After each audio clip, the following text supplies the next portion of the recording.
Hi! Super ஈஸியான ஒரு lunch plate பார்க்க போகிறோம். ஸோ இதில் வந்து நான் பொட்டேட்டோ காய் பண்ணியிருக்கேன். அது வந்து நான் ஆட் பண்ணுறேன். ஒரு கீரை குழம்பு, அதுக்கப்புறம் ஒரு மோர் குழம்பு. ஸோ 2 டைப் ஆஃப் குழம்பு மாதிரி செய்ய போகிறோம்.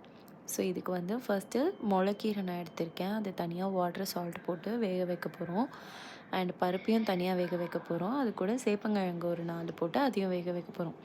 அப்புறம் ஒரு பேனில் கோகோனட் ஆயில் எடுத்துட்டு, நம்ம வந்து கடுகு, பெருங்காயம், உளுத்தம் பருப்பு போட்டு ஒரு காஞ்ச மிளகா, ஒரு பச்சை மிளகா 2ஆ உடைச்சு போட்டுட்டு, இத வந்து நல்லா ஃப்ரை பண்ண விட போகிறோம்.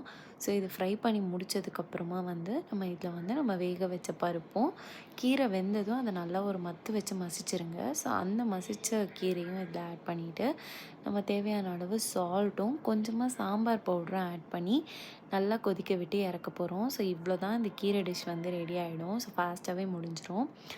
அதே மாதிரி வந்து இதே பேன்லேயே இதை வந்து ஒரு பாத்திரம் மாற்றி வச்சுட்டு திருப்பி இதே பேன்லேயே தான் நம்ம வந்து மோர் குழம்புக்கும் ரெடி பண்ண போகிறோம்.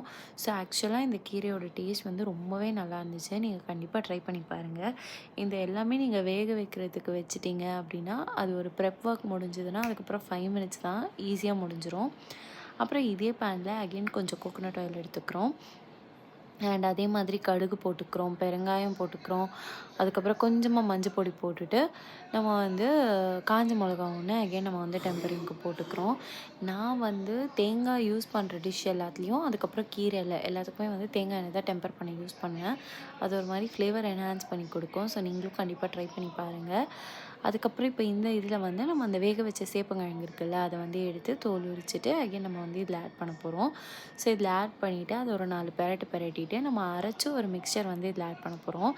என்ன அரைக்க போகிறோம் அப்படின்னு பார்த்தீங்கன்னா, கொஞ்சம் தேங்காய், கொஞ்சோண்டு சீரகம், அதுக்கப்புறம் வந்து பச்சை மிளகா. நீங்கள் இந்த பேஸ்ட்டை வந்து கொஞ்சமாக வந்து நீங்கள் கீரையில் கூட ஆட் பண்ணிக்கலாம். நல்ல ஒரு ஃப்ளேவர் கொடுக்கும். நம்ம இதில் ஆட் பண்ணுறோம்.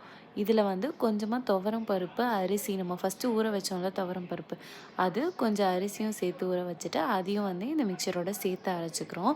அரைச்சி இதில் ஆட் பண்ணிட்டு தேவையான அளவு உப்பு போட்டுட்டு லாஸ்ட்டாக வந்து தயிரை வந்து மோராக்கி இதில் ஆட் பண்ணிட்டோம் அப்படின்னா ரெடி.